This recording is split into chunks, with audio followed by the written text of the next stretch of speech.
ഇന്ന് കണ്ടില്ലേ ജനങ്ങൾ ശ്രദ്ധിക്കാതെയായിരിക്കും ചെയ്യുന്നത്. കുറെ വാഹനങ്ങളിൽ നോക്കിയാൽ മാഷാ അല്ലാഹ് തബാറകല്ലാഹ്, ചിലപ്പോ യാസീൻ തന്നെ ബാക്കിലെ ഗ്ലാസിൽ മുഴുവനും എഴുതി വെച്ചിരിക്കുകയാണ്, ചിലതിലോ സ്വലാത്തു താലി എഴുതി വെച്ചിരിക്കുകയാണ്, ചിലതിൽ ഖുർആൻ എഴുതി വെച്ചിരിക്കുകയാണ്, ചിലപ്പോ ജീവികളുടെ രൂപത്തിൽ ഖുർആൻ എഴുതി വെച്ചിട്ടുണ്ട്. ഇന്നാ ലില്ലാഹ്, അല്ലാഹുവിന്റെ ജലാലത്തിന്റെ ഇസ്മ നിന്റെ കാറിന്റെ മേലെയും താഴെയും എല്ലാം എഴുതി വെച്ച് സർവത്ര പൊടിയും ചളിയും നജസും അതിന്റെ മേലെ തെളിച്ചാൽ അല്ലാഹു എന്ന ഏറ്റവും ആദരണീയമായ ജലാലത്തിന്റെ നാമത്തിന്റെ മേലെ എല്ലാ ചളിയും വന്നോ എല്ലാ പൊടിയും വന്നോ അതാ കാറ് കൊണ്ടുപോയി പാർക്ക് ചെയ്താൽ ചിലപ്പോ കാട്ടം വരെ മാഷാ അല്ലാഹ് എന്ന് എഴുതിയതിന്റെ മേലെ വീണില്ലേ മോനെ? അല്ലാഹുവിന്റെ ജലാലത്തിന്റെ നാമം എഴുതിയതിന്റെ മേലെ അഴുക്ക് വീണുപോയാൽ, നജസ് വീണുപോയാൽ ഇന്നാ ലില്ലാഹ്, അത് ബഹുമാനത്തിന് കേടല്ലേ മോനെ? ഇന്ന് നിരത്തി അങ്ങ് എഴുതി വെച്ചിരിക്കുകയാണ്. ടയറിന്റെ മേലെ, ബമ്പറിന്റെ മേലെ എല്ലാം മാഷാ അല്ലാഹ് യാസീനും ആയത്തുകളും എല്ലാം എഴുതി വെക്കുന്നു. അത് പൊടിയും ചളിയും നജസും എല്ലാമായി പോയാൽ അത് ബഹുമാനത്തിന് കുറവാണ്. നീ നിന്റെ പേരെഴുതിയിട്ട് മുറ്റത്തൊന്ന് സ്ഥാപിക്കൊരു ബോർഡ്, രാവിലെ ഇറങ്ങുമ്പോ കാക്കയുടെ കാഷ്ടം അതിന്റെ മേലെ കിടന്നാൽ നിനക്ക് സഹിക്കുമോ മോനെ? എന്നാലുണ്ടോ അല്ലാഹുവിന്റെ പവിത്രമായ നാമത്തിന്റെ മേലെ എല്ലാ പൊടിയും ചളിയും വന്നാൽ സഹിക്കാൻ പറ്റുന്ന കാര്യമാണോ? അതുകൊണ്ട് അശ്രദ്ധമായി ചില സഹോദരന്മാരങ്ങനെ ചെയ്യുന്നുണ്ട്. വീട് പണിഞ്ഞുകൊണ്ടിരിക്കുമ്പോൾ മാഷാ അല്ലാഹ് തബാറകല്ലാഹ് എന്ന് വലിയൊരു ഫ്ലക്സ്. പക്ഷേ അത് ചെയ്യുന്നതിന് ഞാൻ വിരോധിക്കുന്നില്ല.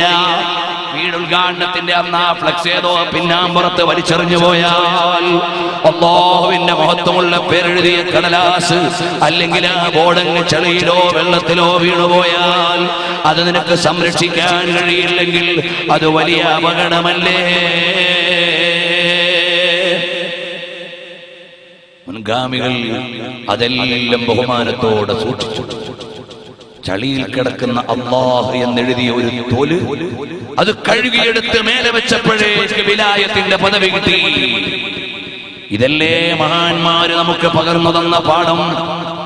അതുപോലെ നമ്മുടെ ചങ്കിലെ ചോരയായ ലോകത്തിന്റെ മുഴുവനും നേതാവ് മുഹമ്മദുർ റസൂലുള്ളാഹി സല്ലല്ലാഹു അലൈഹി വസല്ലം തങ്ങളുടെ പേരും അവിടുത്തെ സ്വലാത്തുമെല്ലാം നമ്മൾ ബഹുമാനം കൊണ്ട് സ്നേഹിച്ചുകൊണ്ട് എഴുതി വെച്ചതാണ്. പക്ഷേ അതിന്റെ ഹുറുമത്തനുസരിച്ച് പാലിക്കാൻ നിന്റെ വാഹനത്തിന്റെ ബാക്കിലെ ഗ്ലാസ്സിൽ എഴുതിയാൽ കഴിയുമോ മോനെ? അതിലും ഈ സർവത്ര പൊടിയും ചളിയുമൊക്കെ ആയില്ലേ മോനെ? അതിന്റെ ബഹുമാനം സൂക്ഷിക്കാൻ നമുക്ക് കഴിയാതെ പോയാൽ അത് വലിയ ദുരന്തം തന്നെ. അതുകൊണ്ടത് കാത്തു സൂക്ഷിക്കണമെന്ന് സ്നേഹബുദ്ധിയാ ഞാൻ ഉണർത്തുകയാണ്. അതുപോലെ കണ്ടില്ലേ, ഇന്ന് കടകളിലേക്ക് ചെന്നാൽ, റെഡിമെയ്ഡ് ഷോപ്പുകളിലേക്ക് ചെന്നാൽ മുതലാളി ഏതാ ബൊമ്മ ഏതാന്ന് തിരിച്ചറിയൂല. കുറെ ബൊമ്മകൾ കൊണ്ട് സ്ഥാപിച്ചിരിക്കുന്നു. മുതലാളി ഏതാണ് സംശയിച്ചു പോകുന്നു. ഈ നിലക്ക് ആണിന്റെയും പെണ്ണിന്റെയും രണ്ടുമല്ലാത്തതിന്റെയും കുറെ പ്രതിമകൾ നമ്മുടെ സംസ്കാരത്തിന്റെ ഭാഗമല്ല. മതകീയമായി അത് ന്യായീകരിക്കാൻ പറ്റുന്നതല്ല. ഹറാമായ കാര്യമല്ലേ അത്തരം പ്രതിമകൾ വെക്കൽ? അതിൽ കുറഞ്ഞ വരുമാനം മതിയെന്ന് തീരുമാനിക്കാൻ നിനക്ക് കഴിയണ്ടേ മോനെ? അത് ചിലപ്പോൾ ഗൗരവതരമായി അറിയാത്ത ചില സഹോദരന്മാർ വെച്ചിട്ടുണ്ടാകാം. അതൊന്ന് മാറ്റിവെക്കുമോനെ. കാരണം നമ്മുടെ കയ്യിലുള്ള മതമേതാണ്? ലോകത്തിന്റെ നേതാവ് മുഹമ്മദുർ റസൂലുള്ളാഹി സ്വല്ലല്ലാഹു അലൈഹി വസല്ലം തങ്ങൾ തന്ന മതമാണ്. അപ്പോൾ പഴയകാല പണ്ഡിതന്മാർക്ക് ഇതൊക്കെ സങ്കല്പിക്കാൻ കഴിഞ്ഞോ മുസ്ലിയാരെ? അതല്ലേ ഞാൻ ആദ്യമായി ഉദാഹരണം പറഞ്ഞത്. ശാസ്ത്രീയ ലോകം ടെസ്റ്റ് ട്യൂബ് ശിശുവെന്ന് ആലോചിക്കുന്നതിന്